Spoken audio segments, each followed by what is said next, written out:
ले जी, एक और पीआईए का हमला, कनाडा गया और वापस नहीं आया। केबिन क्रू कनाडा में टोरंटो में स्लिप हो गया। हुआ कुछ यूं है कि पीआईए की फ्लाइट पीके 784 जो कि कनाडा पहुंची और उसने वापस कराची आना था। और एक अमले का रुकन जिसका नाम मोहसन रजा, उसका ताल्लुक इस्लामाबाद से है, और वो जनाब अपने होटल में जहां वो सो रहा था ताकि सुबह फ्लाइट वापस आनी है, तो होटल से मिस हो गया। इस वाक़े का किसी को इल्म नहीं था। इल्म होगा भी तो बताया नहीं गया था। फ्लाइट वापस आ गई और उस वक्त पीआईए मैनेजमेंट को पता चला कि जब पता चला कि अब इसने नेक्स्ट फ्लाइट जो कराची से लेनी थी उसमें तो आया ही नहीं है। फिर इन्वेस्टिगेशन की गई तो स्टाफ ने बताया कि मोहसन रजा टोरंटो से ही लाहौर नहीं आया, फ्लाइट से ही नहीं आया। तो इस तरह जो टोटल अब तक गुज़श्ता 1.5 पौने 2 साल के दौरान पीआईए के जो अमले के अरकान, जिसमें ख़वातीन और मर्द कैबिन क्रू या एयर होस्टेस शामिल हैं, उनकी तादाद तकरीबन 14 हो गई है। पिछले 1.5 पौने 2 साल के दौरान 14 पीआईए के अमले के अरकान कनाडा में स्लिप हो गए हैं। और इस दौरान पाकिस्तान वाहद मुल्क है जिसके 14 पीआईए के अमले के अरकान स्लिप हुए हैं। किसी और मुल्क के जो एयरलाइन है उसके अरकान मिस नहीं हुए, सिर्फ पाकिस्तान के हुए हैं। अब होता ये है कि ये जब वहाँ पे जाते हैं तो असाइलम कर लेते हैं, सियासी पनाह की दरख्वास्त दे देते हैं, और फिर केस लगता है, इनका केस चलता रहता है, पेपर्स बने ना बने, लेकिन ये कनाडा में रहते हैं। माजी में बहुत सारे, आपको पता है ना कि 14 1.5 2 साल में वाक़यात हो गए हैं। तो पीआईए को हमने कुछ पॉलिसीज़ बनाई थी, अपना थिंक टैंक जो होते हैं, जो उनकी मैनेजमेंट के बड़े लोग हैं, कि जी हम क्या करें कि ऐसे जो वाक़यात हैं जो बदनामी का बायस बने पाकिस्तान के लिए, कि वहाँ जाते हैं पीआईए के लोग और वापस नहीं आते, तो रोकथाम कैसे की जा सके। तो किसी ने पीआईए के अफसरान ने कहा कि जी हम ऐसा कहते हैं कि जो बंदा पीआईए का वहाँ रह जाएगा उसके घर वालों पर एफआईआर दर्ज करवा दी जाएगी। फिर ये तो मुमकिन नहीं था कि घर वालों को क्या कसूर है। तो इस पर फैसला जो है ना वो उन्होंने नहीं किया कि जी ऐसा किया जा सकता है, इसको तो रद्द कर दिया गया। इसके बाद किसी ने ये तजवीज़ दी पीआई के स्टाफ में से ही कि हम ऐसा करेंगे, जो लोग वहाँ जाते हैं उनके पासपोर्ट मनसूख कर देंगे। तो भाई जो वहाँ चला गया उसको तो पाकिस्तानी पासपोर्ट वैसे ही उसका समझे कि मनसूख है, इसलिए कि वो कभी भी पाकिस्तान नहीं आ सकता। यानी कि अगर कि कोई असाइलम असाइलम बाहर के मुल्कों में करता है तो उसके अगर पेपर्स बन जाते हैं तो वो अपने मुल्क में तो वैसे ही वापस नहीं आ सकता। ठीक है ना। तीसरी ये तजवीज़ थी कि हम ऐसा करते हैं कि जो यंग एयर होस्टेस का, वो लड़की है या लड़का है, यंग स्टाफ को हम कनाडा भेजेंगे ही नहीं। हम ऐसे स्टाफ को जहाज़ पर कनाडा भेजेंगे जो ओवर एज हो। तो ये भी मुमकिन नहीं है। आप कहाँ से तलाश कर कर के बूढ़े एयर होस्टेस लड़के लड़कियां जहाज़ में बिठा के तो कनाडा भेजा जाए। बहरहाल मुक्सर ये कि कनाडा में जो पाकिस्तानी एयरलाइन का स्टाफ है वो स्लिप होने के वाक़यात मुसलसल बढ़ रहे हैं। और इस हवाले से पीआईए के जो स्पोक्स पर्सन है, तर्जमान है, उन्होंने कहा कि जी हमने ये मोहसन रज़ा रिसेंट जो वाक़या हुआ है इसके ख़िलाफ़ कार्रवाई का, महकमाना कार्रवाई का आगाज़ कर दिया गया है। और कोशिश करेंगे कि हम किसी तरीके से कनाडा की हुकूमत को कहें कि इसको वापस भिजवाएं, जो कि मुश्किल है, क्योंकि कनाडा में एक बंदा जब पहुंच जाता है तो वो वहाँ पर उसको ज़बरदस्ती वापस नहीं भिजवाया जा सकता, उसको असाइलम करने का हक दिया जाता है। खा उसका केस झूठा है, सच्चा है, कुछ भी है, वो लीगल तरीके से गया है, इलीगल तरीके से गया है, कनाडा में वो असाइलम कर सकता है, दूसरे भी कंट्रीज़ में कर सकता है, लेकिन कनाडा की अभी बात हो रही है इसलिए मैं कनाडा की बात करूँगा।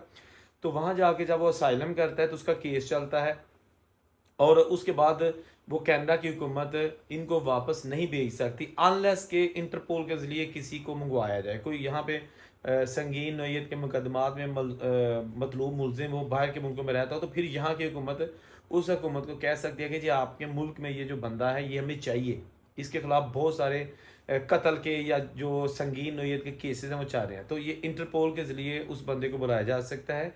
जस्ट अगर एक आप जाके वहाँ पे साइलम करते हैं तो वहाँ की हुकूमत आपको उस वक्त तक वापस भेजने की पाबंद नहीं जब तक आपका केस अभी चल रहा है। तो 14 के करीब जो है ना अब तक पिछले चंद 2 सालों में जो लड़के और लड़कियाँ कनाडा में सियासी पनाह के लिए गायब हो चुके हैं। अब कनाडा की हुकूमत जो है ना वो जो ऑलरेडी वहाँ पे जो साइलम सीकर्स जाते हैं, खा वो खुशी से उनको कबूल करती है या नहीं, लेकिन जो मुआहिदा है आलमी असाइलम्स के हवाले से तो उसके तो आप इनहराफ नहीं कर सकते। कोई इटली जाता है, जर्मनी जाता है, आपको पता ना कि हमारे दोस्त अक्सर जो दोस्त भाई हैं पाकिस्तानी हो या इंडियन हो या किसी भी कंट्री से उनका ताल्लुक हो, डंकी लगा के यूरोप जाते हैं, यहाँ से कराची, कोयटा, फिर ईरान और उसके बाद फिर तुर्की और ग्रीस वगैरह या बल्गारिया, जहाँ भी उनका कोई रूट एजेंट उनको लेके जाता है। इस दौरान बहुत सारे लोग ऐसे हैं कि जो जान से भी चले जाते हैं। कुछ लोगों को एजेंट मारते हैं कि पैसे मंगवाओ, कुछ लोग ऐसे होते हैं कि जेलों में पड़े रहते हैं। अभी भी तकरीबन 25-26 हज़ार पाकिस्तानी हैं जो दुनिया भर की जेलों में कैद है, जिनमें सबसे ज़्यादा दुबई में है, दूसरे नंबर पर सऊदीया में है, और बाकी उसके बाद फिर दीगर कंट्रीज़ की जेलों में कैद है। तो ये जो अभी रिसेंट वाक़या पेश आया है, जो PIA का स्टाफ वहाँ पे मिस हो गया है, इससे पहले अभी जून में एक बंदा वहाँ पे मिस हो गया था, और फिर उसके बाद मार्च में, इसी साल मार्च में एक एक लड़की जनवरी में। तो एक मैं अब कनाडा में एक दोस्त है, उसने बताया कि यहाँ पर एक लड़की जो PIA की होस्टेस थी, वो आई थी और उसने साइलम किया था। हम उस लड़की को जानते हैं, हमारे मोहल्ले में एक रेंट पे वो रहती थी, सिंगल लड़की थी, उसके 3 बच्चे थे कराची में जो छोड़ के आई थी। 3 बच्चों को छोड़कर उसकी माँ जो है ना, वो उसने अपने आप को स्लिप कर दिया कनाडा में और असाइलम कर दिया। अब मुझे नहीं पता कि उसके बाद उसका क्या केस बना, क्योंकि ये पिछले साल की बात है। उसका असाइलम कबूल हुआ कि नहीं हुआ, उसकी फैमिली वहाँ गई कि नहीं गई, लेकिन आप अंदाज़ा करें कि ख़वातीन हो या मर्द हो, जो एक बार इरादा कर लेता है कि उसने पाकिस्तान छोड़ना है तो वो छोड़ देता है। वैसे भी PIA के हवाले से कुछ अच्छी खबरें नहीं आ रही आजकल, उसकी निजकारी के हवाले से बातें चल रही हैं, और जो स्टाफ है उसको खदशा है कि हमें बेरोज़गार कर दिया जाएगा, या गोल्डन हैंडशेक के ज़रिए फारिग कर दिया जाएगा, या क्या होगा। तो एक बेयकीनी सी सूरत हाल इस वक्त छाई हुई है पाकिस्तान में, ख़ास तौर पर PIA के हवाले से। तो इसीलिए ये भी माहिरीन कहते हैं कि लोग जिनका बस चलता है वो वहाँ पे गायब हो जाते हैं, लेकिन ये कोई सिलसिला नया नहीं है। खिलाड़ी कोई जाता है तो वो भी नहीं आता। पिछले दिनों 2 बॉक्सर थे, एक बॉक्सर था वो मिस हो गया, और एक और एथलीट था वो भी स्लिप हो गया है इधर। और कुछ हॉकी के प्लेयर्स हैं वो भी वहाँ पर गैर कानूनी तौर पर गए और वहाँ स्लिप हो गए। अब ये है कि हुकूमत को भी सोचना चाहिए कि हालात ऐसे क्यों पैदा हो रहे हैं, कि मुल्क की जो मुआशी पॉलिसीज़ हैं, लोगों के जो हालात हैं वो दिन ब दिन बदतर होते जा रहे हैं। बिल के पैसे नहीं हैं लोगों के, अगर आप लिविंग स्टैंडर्ड देखें पाकिस्तान में तो काफ़ी डाउन हो चुका है। अमीर लोग अमीर से अमीर होते जा रहे हैं, गरीब गरीब से गरीब होता जा रहा है। हर तरफ एक अफरा तफरी का आलम है। पेट्रोल, सब्जियां, फल, इसके साथ साथ जो बिल हैं वो इंसान को काफ़ी डिस्टर्ब करके रख दिया है पाकिस्तान में। ख़ास तौर पर अभी आप देखें कि बिजली की लोड शेडिंग नहीं हो रही तो गैस की लोड शेडिंग होना शुरू हो गई है। गैस नहीं आती, सुबह नाश्ते के वक्त आती है, फिर सारा दिन नहीं आती, लंच के टाइम थोड़ी सी आती है, फिर सारा दिन चली जाती है, उसके बाद शाम को 5-6 बजे गैस आती है। तो अभी सर्दी नहीं आई, हीटर नहीं चाह रहे, गीज़र नहीं चाह रहे, अभी अब अंदाज़ा कर सकते हैं कि क्या मैनेजमेंट चाह रही है। तो अब देखते हैं कि ये जो अभी मोहसिन रज़ा जिसका ताल्लुक इस्लामाबाद से है वो मिस हो गए हैं, स्लिप हो गए हैं, तो फर्दर क्या होगा? कुछ भी नहीं होगा, कुछ भी नहीं आप कर सकते। जो बाहर के मुल्कों में एक बार चला गया और उसने असाइलम कर लिया, आप उसको वापस नहीं बुला सकते। आप बेशक उसका पासपोर्ट मनसूख कर सकते हैं, उसकी शहरियत मनसूख कर सकते हैं, जो कि नहीं करते ऐसे। पिछले दिनों वज़ीर दाखिला मोहसिन नकवी ने एक ऑर्डर जारी किया था कि जो भी बैरून मुल्क ऐसे लोग मौजूद हैं जिन्होंने असाइलम किया हुआ है उनके पासपोर्ट मनसूख कर दिए जाएँ, और अगर वो नए पासपोर्ट रीन्यू करवाएंगे तो वो भी ना किए जाएं। तो ये एक बड़ा अजीबोगरीब किस्म का फ़ैसला था, क्योंकि रातों रात ये फ़ैसला हो गया, नोटिफिकेशन आ गया, जिस पर बड़ी तनकीद हुई कि जो जो पाकिस्तान से बाहर लोग मौजूद हैं इतना ज़र मुबादला भेजते हैं। आपको पता है ना कि अक्सर हम बातें करते हैं या हुकूमत बातें करती है या लोग बातें करते हैं कि जी बैरून मुल्क पाकिस्तानी ज़र मुबादला भेजते हैं, बैरून मुल्क पाकिस्तानी जनाब ये करते हैं वो करते हैं। तो अब ये उन्होंने कर दिया कि जी हम इनको जो है ना ये कर देंगे वो कर देंगे। तो बहरहाल ये फ़ैसला मोहसिन नकवी साहब को वापस लेना पड़ा जो पासपोर्ट के हवाले से था कि हम जी मनसूख कर देंगे या नए पासपोर्ट असाइलम वालों के नहीं बनाएंगे। इस पर काफ़ी तनकीद हुई और ये फ़ैसला वापस हो चुका है। अब ऐसा कोई कानून मौजूद नहीं है। तो बाहर के मुल्कों में इस वक्त सबसे ज़्यादा जो असाइलम सीकर्स हैं वो यूके में मौजूद है। यूके में सबसे ज़्यादा असाइलम सीकर्स मौजूद हैं। और अगर बात करेंगे कनाडा की, तो कनाडा के जो अदाद शुमार हैं ख़ास तौर पर पिछले साल 2023 के, वो मेरे पास मौजूद हैं कि कितने लोगों ने असाइलम किया और कितने लोगों के जो अभी पेंडिंग केस जो है ना वो चल रहे हैं।